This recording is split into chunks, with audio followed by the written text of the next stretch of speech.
রাষ্ট্র আমরা চাই, রাষ্ট্র ব্যবস্থা ইসলাম চাই। এর প্রথম যে ধাপটা, রাষ্ট্র ব্যবস্থায় সমাজ ব্যবস্থায় সর্বত্র ইসলামকে বিজয়ী হিসেবে চাওয়ার আকাঙ্ক্ষাটাকে গালিব করতে হবে। এটা গালিব জনগোষ্ঠী, কারণ জনগোষ্ঠী হচ্ছে রাষ্ট্রের প্রথম ভিত্তি। জনগোষ্ঠী হচ্ছে কি রাষ্ট্রের প্রথম ভিত্তি।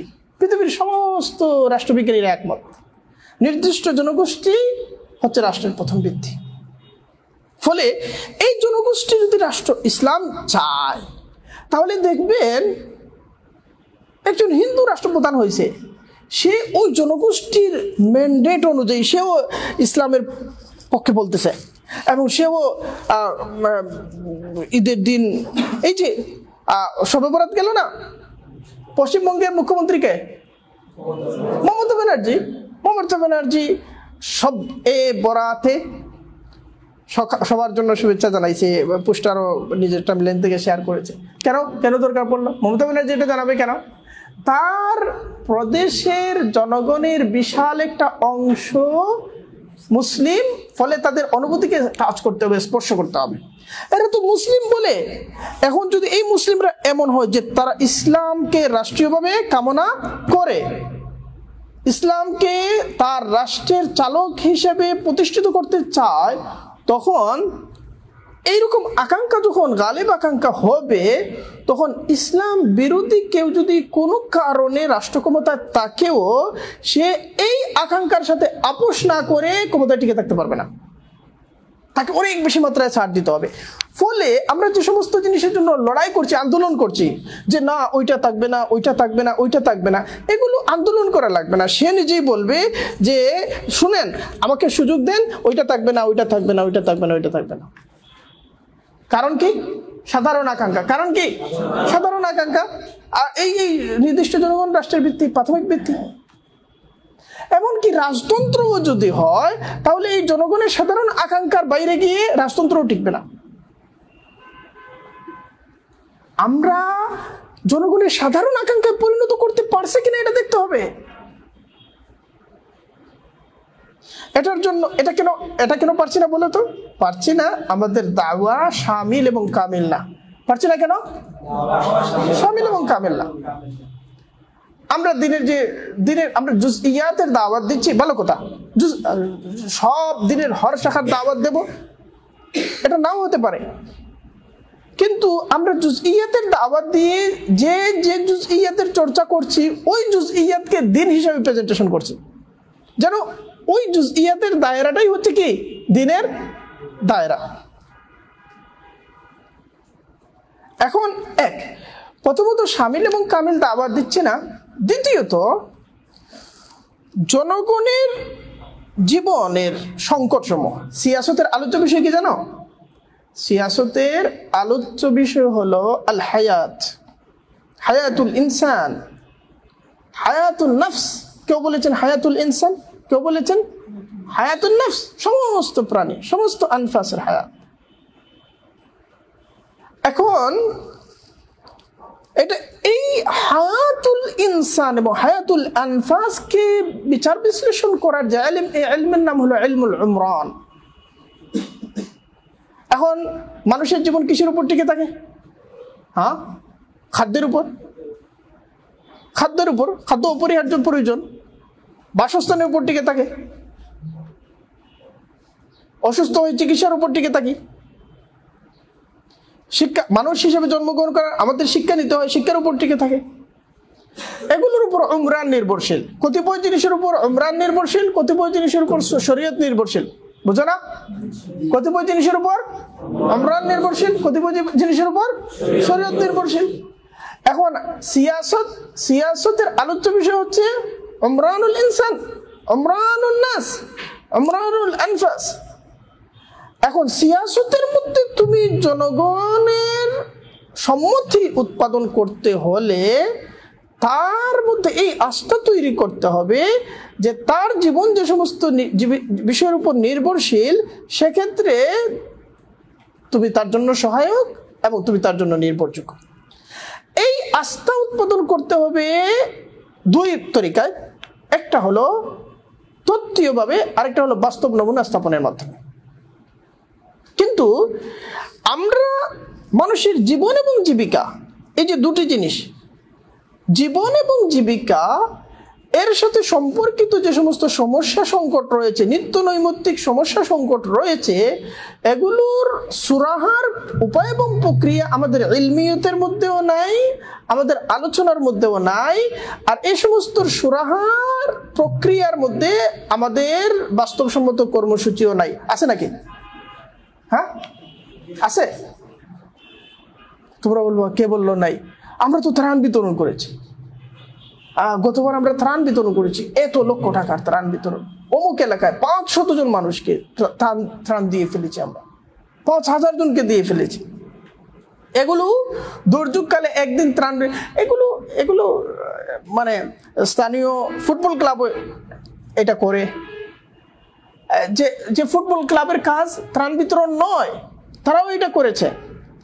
এমনকি নায়ক নায়িকাদের যে সংগঠন, তারাও জরুরি পরিস্থিতি, দুর্যোগ পরিস্থিতি কি করেছে? ত্রাণ বিতরণ করেছে। এর ফলে তাদের হাতে জনগণ নিজেদের জীবন জীবিকার মেনটেন দিয়ে দেবে? নায়ক নায়িকাদের হাতে দিয়ে দেবে? ফুটবলারদের হাতে দিয়ে দেবে? তো দেবে না। এটা করেছে, এটা জরুরি পরিস্থিতি সকলেই করে, আপনিও করেছেন। কিন্তু আপনি সিয়াসতের মধ্যে নেই। সিয়াসতের মধ্যে এটা সারাক্ষণ থাকতে হয়, সার্বক্ষণিক থাকতে হয়, লেগে থাকতে হয়, পুরো জীবনের সাথে লেগে থাকতে হয়।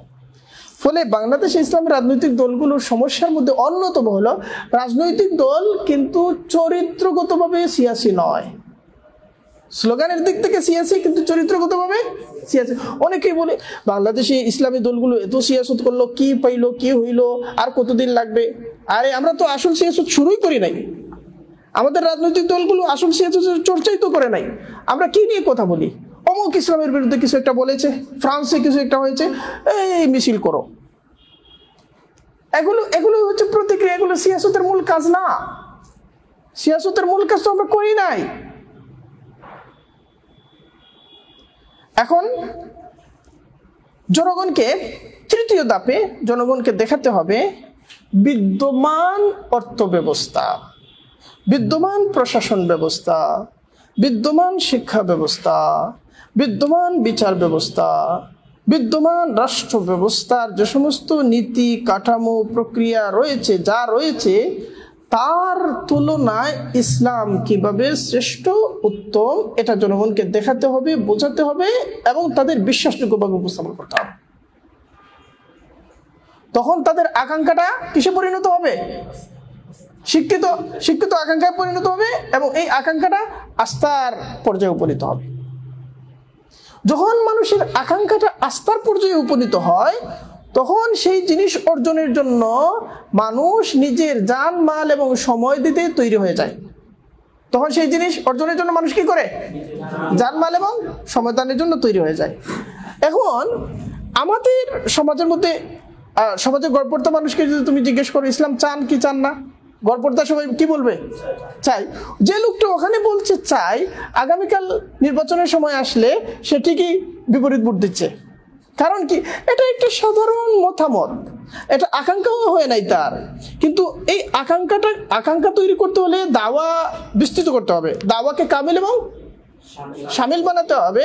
1, 2, 3 নম্বর হলো দাওয়াকে সর্বজনীন করতে হবে, দাওয়াকে সর্বজনীন করতে হবে।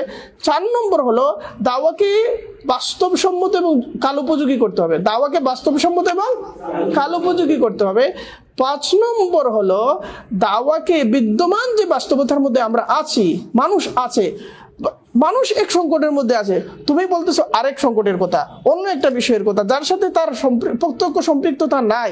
এই ধরনের দাওয়া মানুষকে খুব একটা টাচ করে না। হয়তো সে আলহামদুলিল্লাহ সুবহানাল্লাহ এগুলো বলবে, খুব একটা টাচ করবে। সে যে সংকটের মধ্যে বিদ্যমান, লিপ্ত, ওই সংকট থেকে বের হওয়ার উপায় হিসেবে ইসলামকে তার সামনে হাজির, অর্থাৎ প্রায়োগিক হতে হবে দাওয়াটা।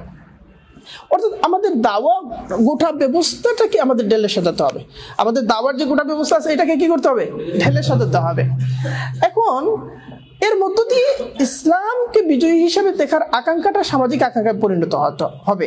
কিন্তু এটা আকাঙ্ক্ষা হলেই এই আকাঙ্ক্ষা বাস্তবায়নের কোনো নিশ্চয়তা নাই, যতক্ষণ না মানুষ এই আকাঙ্ক্ষা বাস্তবায়নের জন্য জানমাল এবং সময় দিতে প্রস্তুত না হচ্ছে, জানমাল এবং সময় দিতে জনগণ তখনই প্রস্তুত হবে যখন এই আকাঙ্ক্ষাটাকে আমরা কিসে পরিণত করব?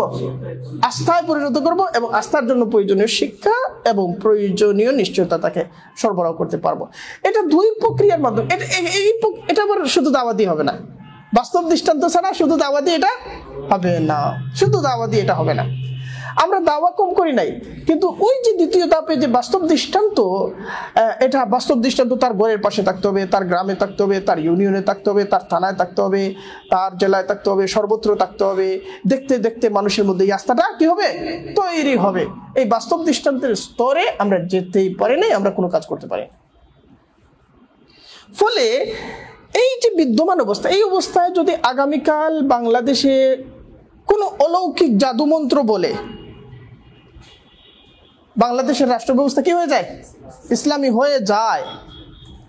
গতকাল ছাত্রমজলিসের অপর অংশের কেন্দ্রীয় নেতৃবৃন্দের অনুষ্ঠানে আমি এই কথাটা বলেছিলাম যে কোনো অলৌকিক জাদুমন্ত্র বলে আগামীকাল যদি বাংলাদেশের রাষ্ট্র ব্যবস্থা ইসলামী হয়ে যায়, এই সম্ভাবনা আসে, তাহলে এই মুহূর্তে আমাদের করণীয় কি? আমাদের সবার করণীয় হলো সম্মিলিতভাবে আল্লাহর দরবারে দোয়া করা যে এই দুর্ঘটনা যেন না ঘটে, এটা যেন না ঘটে। এটা ঘটলে বিরাট সর্বনাশ হয়ে যাবে। কিভাবে হবে? একটা রাষ্ট্র যে সমস্ত প্রতিষ্ঠানের উপর থাকে, টিকে থাকে, রাষ্ট্রের স্তম্ভ হলো, একটা হলো আইন বিভাগ, আরেকটা হলো প্রশাসনিক বিভাগ, আরেকটা হলো বিচার বিভাগ। এটা হলো রাষ্ট্রের মূল তিনটা স্তম্ভ। একটা হলো আইন বিভাগ, আরেকটা হলো বিচার বিভাগ, আরেকটা হলো প্রশাসন বিভাগ। 4 নম্বর স্তম্ভ হলো মিডিয়া, গণযোগাযোগ মাধ্যম। আচ্ছা, আইন বিভাগের মধ্যে আছে সুপ্রিম কোর্ট আছে, হাইকোর্ট আছে, আপিল বিভাগ আছে, জেলা দায়রা জজ আছে, আদালত আছে, এরপরে রাষ্ট্রীয় বিভিন্ন ট্রাইব্যুনাল আছে। সমস্ত কিছু মিলিয়ে যে আইন বিভাগের বিশাল কাঠামো। এই আইন বিভাগ একটা সাংবিধানিক প্রতিষ্ঠান। সংসদ যেমন একটা সাংবিধানিক প্রতিষ্ঠান, আইন বিভাগ সাংবিধানিক প্রতিষ্ঠান। শুধুমাত্র আইন বিভাগ যদি কোনো সরকারকে অকার্যকর করতে চায়, তাহলে সরকার অকার্যকর হয়ে যাবে। আইন বিভাগ যদি সরকারকে সহযোগিতা না করে, এই সরকার কি হয়ে যাবে? অকার্যকর হয়ে যাবে, সরকার পড়ে যাবে। আচ্ছা, বাংলাদেশে এতগুলো আদালতের এতগুলো শাখা প্রশাখার মধ্যে যে হাজার হাজার আইনজীবী এবং শত শত বিচারক আছেন, তাদের মধ্যে কয় শতাংশ এমন যাদেরকে আমরা তৈরি করতে পেরেছি যে তাদের সাধারণ আকাঙ্ক্ষা হলো রাষ্ট্র ব্যবস্থা এবং আইন ব্যবস্থার মধ্যে ইসলাম বিজয়ী হোক। এখন ওখানে যারা আছে তারা যদি রাষ্ট্র ব্যবস্থার মধ্যে ইসলামকে বিজয়ী হিসেবে দেখার আকাঙ্ক্ষা পোষণ না করে, বরং বিপরীত ইসলামকে সেখানে না কামনা করে, ইসলামকে চায় না, বিষয়টা যদি এরকম হয়, তাহলে গোটা আইন বিভাগ প্রথম দিন থেকেই রাষ্ট্রের বিরুদ্ধে অবস্থান নেবে, রাষ্ট্র অচল হয়ে যাবে।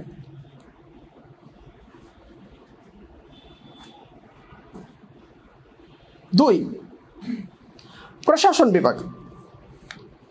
প্রশাসন বিভাগের মধ্যে এই যে প্রতিরক্ষা বাহিনী আছে, প্রশাসন বিভাগের মধ্যে পুরা পুলিশিং সিস্টেম আছে, প্রশাসন বিভাগের মধ্যে পুরা সচিবালয় আছে, প্রেসিডেন্ট সচিবালয় আছে, বাংলাদেশ সচিবালয় আছে, প্রশাসন ব্যবস্থার মধ্যে জেলা প্রশাসন আছে, প্রশাসন ব্যবস্থার মধ্যে থানা প্রশাসন আছে। সংসদে বসে তো সরকার আইন করে, এটাকে পার্বত্য চট্টগ্রামে বাস্তবায়ন করে কে? যারা আইন প্রণয়ন করছে তারা কি বাস্তবায়ন করে? প্রশাসন বাস্তবায়ন করে। আইন যেটা প্রণয়ন করা হয় এটা বাস্তবায়ন করে প্রশাসন। এখন প্রশাসন যদি আইনের প্রতি নিরঙ্কুশ আনুগত্য পোষণ না করে, তাহলে এই আইন অবাস্তবায়িত থেকে যাবে।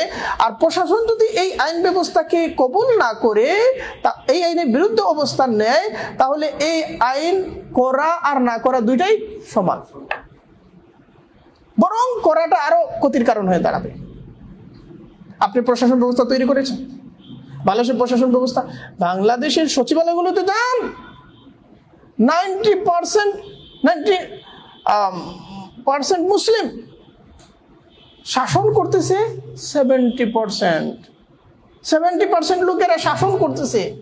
সচিবালয়ে গেলে সচিবদের দেখলে, তারা প্রশাসনে গেলে, জেলা প্রশাসনে গেলে, যেখানে যাবা সেখানে দেখবা যে বাংলাদেশের সংখ্যাগরিষ্ঠ মানুষ কারা?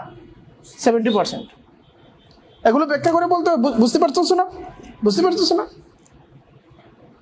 সব জায়গায় ওরা বসে আছে, সব জায়গায় ওরা বসে আছে। এমনকি বর্তমান সরকারও যদি তাদের স্বার্থের বিপরীতে কোনো সিদ্ধান্ত নেয়, সেটাকে কিভাবে ফাইলবন্দি করে ফেলে রাখা যায় এর ব্যবস্থা আছে, পরিষ্কার। ওই যারা এমপি আর যারা মন্ত্রী, ওরাই কি রাষ্ট্র চালায়? ওরা সংসদে বসে একটা আইন প্রণয়ন করে।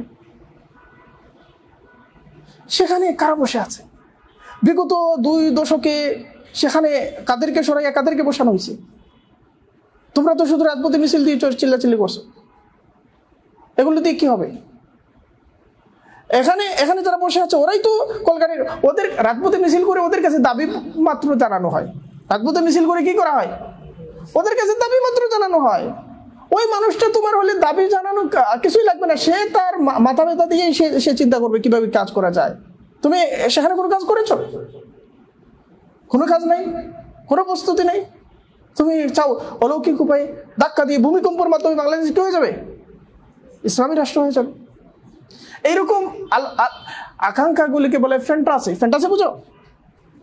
একটা লোক, সে অনেক চেষ্টা করেছে, চাকরি হয় না। বাংলাদেশে বেকারত্ব তো অনেক বেশি, চাকরি হয় না, কিছুই হয় না। শিক্ষিত, উচ্চশিক্ষিত, গ্রাজুয়েট, মা বাবা বকতেছেন, বিয়েও হচ্ছে না।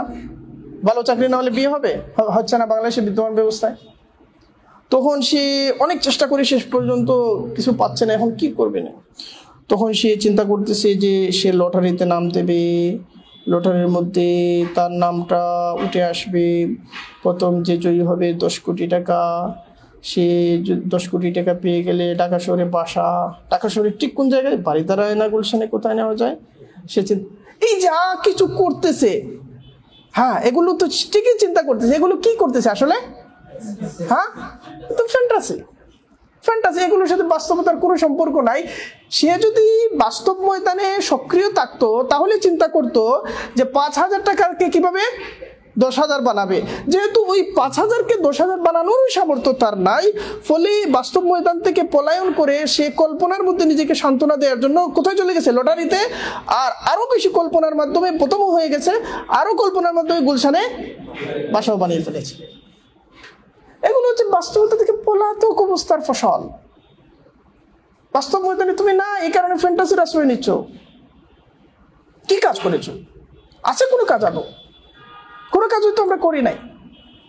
উল্টো বিগত 80-র দশকে বিশেষ করে যখন রাষ্ট্রধর্ম ইসলাম হলো, তখন হিন্দু, বৌদ্ধ, খ্রিস্টান ঐক্য পরিষদ তৈরি হয়েছে। তারা বলল যে বাংলাদেশের রাষ্ট্রধর্ম ইসলাম হয়ে গেছে, আমাদের ধর্ম দ্বিতীয় শ্রেণীর ধর্ম হয়ে গেছে, এখন আমাদেরকে ঐক্যবদ্ধ হতে হবে। তখন হিন্দু বৌদ্ধ খ্রিস্টান ঐক্য পরিষদ হলো।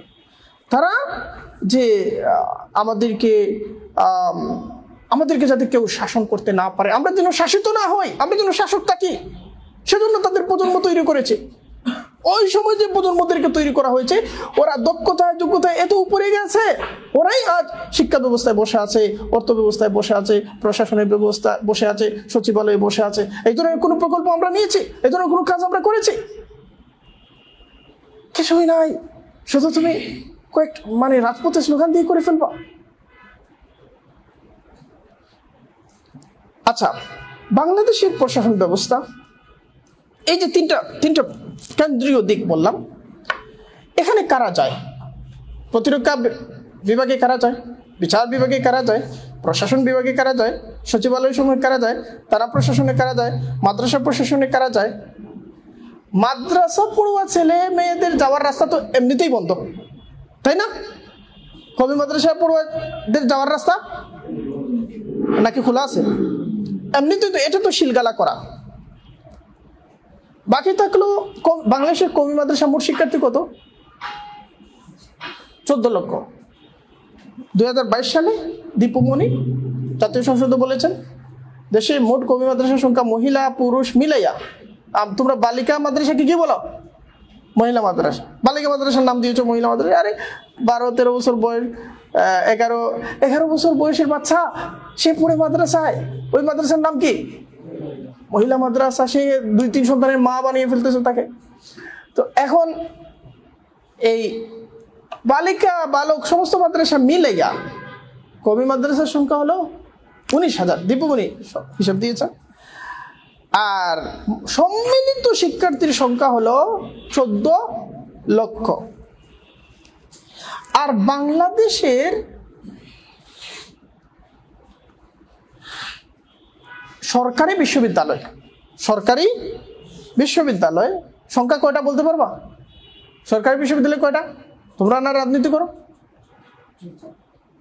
হ্যাঁ, সরকারি বিশ্ববিদ্যালয় হলো 37টা।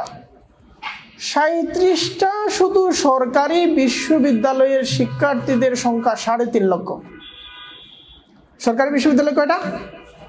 পাবলিক, এগুলোকে পাবলিক বিশ্ববিদ্যালয় হলো। পাবলিক বিশ্ববিদ্যালয় 37টা, মোট শিক্ষার্থী সংখ্যা 3.5 লক্ষ। আর সরকারি বেসরকারি মিলিয়ে বিশ্ববিদ্যালয় হলো 124টা, শিক্ষার্থী সংখ্যা 5.5 লক্ষ প্লাস শুধু বিশ্ববিদ্যালয়। আমাদের একটা সংগঠন আছে, Islamic history and culture olympiad. দেশের প্রায় সবগুলো বিশ্ববিদ্যালয়ে এই কার্যক্রম আছে। তো আমরা খোঁজ নিয়েছি, আমি ব্যক্তিগতভাবে খোঁজ নেওয়ার চেষ্টা করলাম, আমি ওটার চেয়ারম্যান হিসেবে আছি, যে ক্যাম্পাসগুলোর অবস্থা কি। কোনো ক্যাম্পাসে 10,000 শিক্ষার্থী, 10,000 শিক্ষার্থী, এদের মধ্যে প্র্যাকটিসিং মুসলমান 100-150 জন। এদের মধ্যে আবার ইসলাম, বর্তমান সমাজ সভ্যতা সংস্কৃতি বিদ্যমান সমস্ত কিছুর বিপরীতে ইসলাম ওই একমাত্র মুক্তির জীবনাদর্শ, ইসলামকে প্রতিষ্ঠা করতে হবে এমন চায়, এদের সংখ্যা 1.1।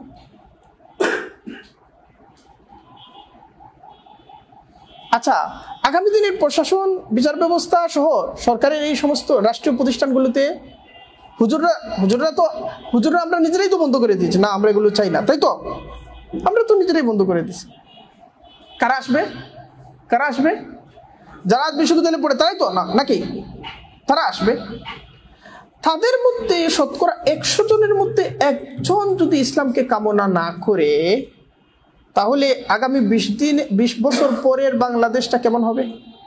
প্রশাসনের মধ্যে ইসলাম থাকবে? হ্যাঁ, 20 বছর পরের বাংলাদেশ কেমন হবে তা যদি দেখতে চাও, তাহলে আজকের ক্যাম্পাসগুলোর দিকে তাকাও। বুঝলা?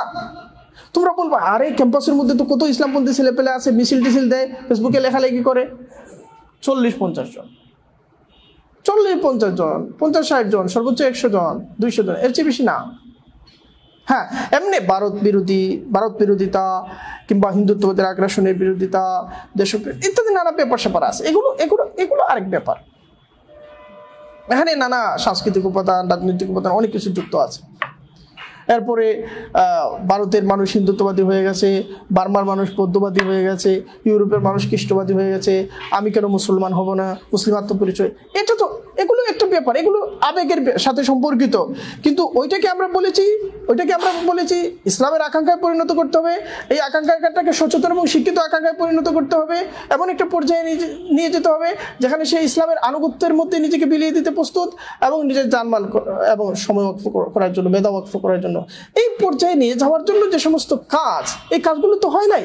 হ্যাঁ, কিছু কোর্স হচ্ছে, ওই কোর্সের মধ্যে এতজন, যেমন আমাদের অলিম্পিয়াডে 3,500 শিক্ষার্থী ছিল কলেজ এবং বিশ্ববিদ্যালয়, আমরা তাদেরকে দিনে তালিম দিই। তো তাতে কি 3,500 কি? তো এখানে কাজ হচ্ছে না। তোমরা তোমাদের দলেরই কথা বলো, ঢাকা বিশ্ববিদ্যালয়ে তোমাদের কজন আছে? কজনে আছে? এইভাবে তো হবে না। সবগুলো দল মিলিয়ে ছাত্র শিবিরের একটা বড় সংখ্যা আছে, বাদ বাকি কি? আমরা কিভাবে আশা করছি যে আমরা রাষ্ট্র পরিবর্তন করে ফেলতে চাই? এটা আজকের ক্যাম্পাস দিয়ে আমি কোন সময়টাকে জাজ করছি? হ্যাঁ, 20 বছর পরের, আজকের কথা বলছি না। 20 বছর পরের চিত্র কেমন হবে এটা বলছি। তোমার 20 বছর পরবর্তী বাংলাদেশ তো এখন ক্যাম্পাসে, 40 বছর পরবর্তী, 30 বছর পরবর্তী বাংলাদেশ এখন মাধ্যমিক স্কুলে, প্রাথমিক স্কুলে। বাংলাদেশে 15 বছরের নিচে যাদের বয়স, এমন বালকদের সংখ্যা, বালক বালিকার সংখ্যা হলো মোট জনগোষ্ঠীর 35%। মোট জনগোষ্ঠীর 35% বাচ্চাদের নিয়ে তোমার কি কর্মসূচি আছে? কিন্তু আমার বাচ্চাদের নিয়ে হিন্দুত্ববাদীদের কর্মসূচি আছে, তোমার বাচ্চাদের নিয়ে কর্মসূচি, তোমার ঘরেও সেই কর্মসূচি প্রবেশ করেছে। তারা এমন সব কার্টুন দিয়েছে অনলাইনে, এগুলো না দেখে বাচ্চারা স্বস্তিই পায় না। এত মানসম্মত, এত উন্নত মানের, এগুলো দেখতে দেখতে এর মধ্যে কত সুন্দর করে নান্দনিকভাবে ভারতীয় সভ্যতাকে তুলে ধরা হয়েছে, হিন্দু বিশ্বাসকে তুলে ধরা হয়েছে, দেবতাকে হাজির করা হয়েছে। যুগীদের কাছে নায়কটা সমস্যায় পড়লে যুগী নায়কটাও বাচ্চাদের মতো, সেও বাচ্চা, যুগীদের কাছে যায়, গিয়ে প্রণাম করে। শিশুরা এগুলো দেখছে, এগুলো দেখছে। আমরা আমাদের পরিবারগুলোকেই রুখতে পারতেছি না এই বন্যা থেকে। অনেকেই রাষ্ট্র রাষ্ট্র করে, রাষ্ট্র রাষ্ট্র। আরে যে পরিবার করতে পারে না তারা রাষ্ট্র করতে পারবে? তৃণমূলে কাজ করো, তৃণমূলে কাজ করো এবং সিয়াসি কাজের সিলসিলা শিখো। কয়েকটা মিছিলের নাম সিয়াসত না, ইস্যু কেন্দ্রিক কয়েকদিন হইচই করার নাম সিয়াসত না।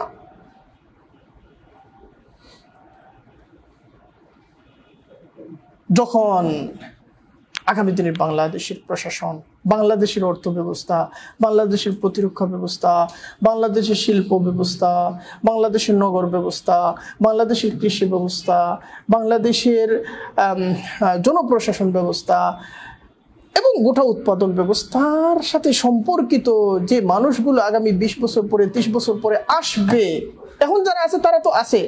এখন যে সচিব হয়ে গেছে তাকে গিয়ে তুমি বদলাবার সামর্থ্য রাখো? পারবে না, পারবে না।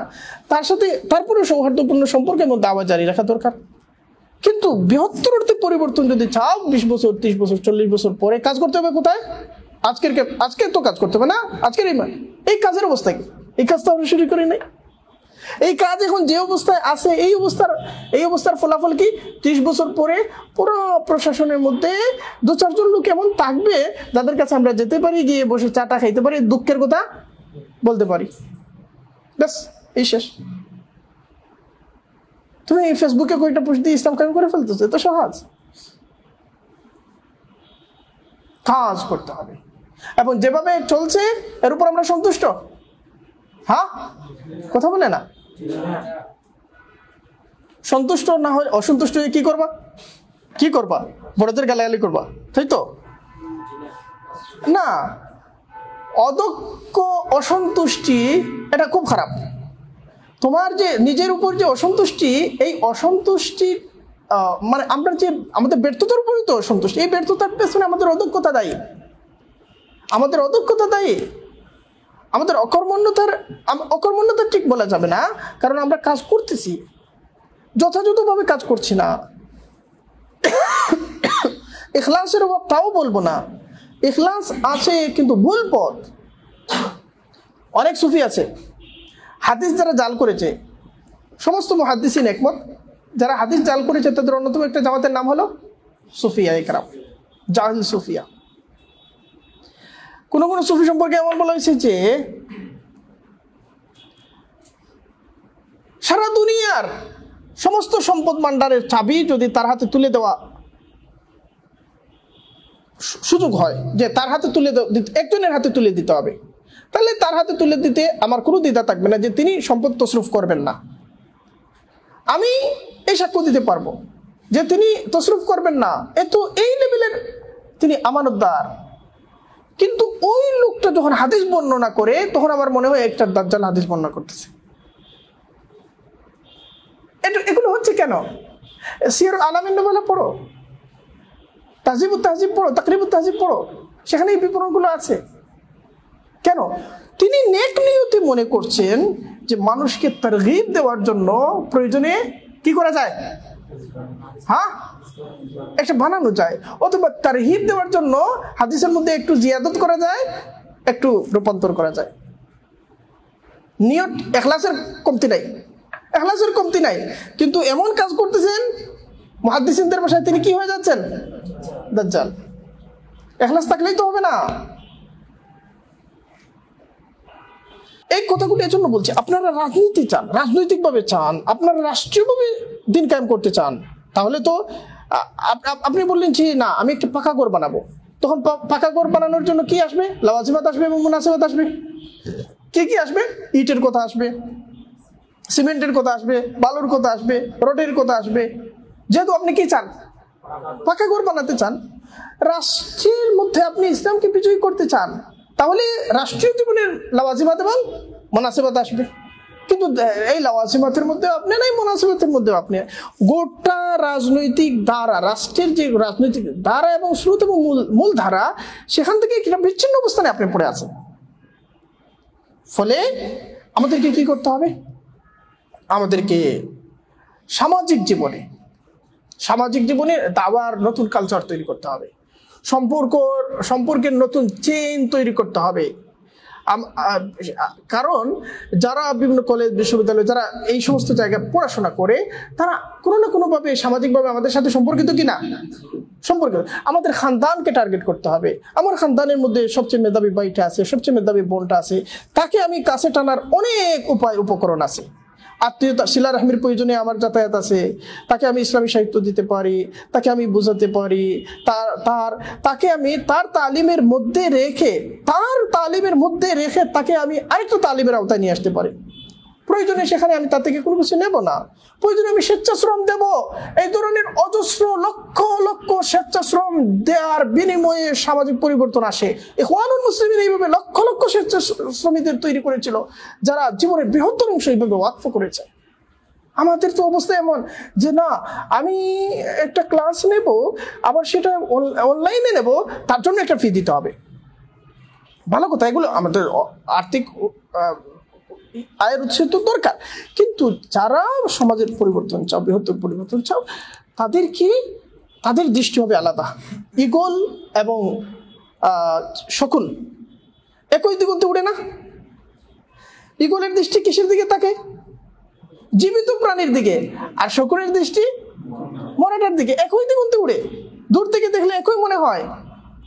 আরেকজন ঠিক তোমার মতোই, তোমার মতো পোশাক, তোমার মতো সমস্ত কিছু, কিন্তু তার চোখ একদিকে থাকবে, তোমার চোখ আরেক দিকে থাকতে হবে। তোমার চোখ আরেক দিকে থাকতে হবে। তুমি সমাজ পরিবর্তনের কর্মী, তুমি একটা বৃহত্তর মিশনকে জীবনের লক্ষ্য বানিয়েছ। ওয়াকফ করার প্রবণতা থাকতে হবে, নিজের সমস্ত কিছুকে ওয়াকফ করার প্রবণতা থাকতে হবে, কিন্তু নিঃস্ব হওয়ার, দারিদ্র বরণ করার পরিস্থিতিতে না যাওয়ার জন্য যে দক্ষতা জরুরি, এই দক্ষতা অর্জন করতে হবে।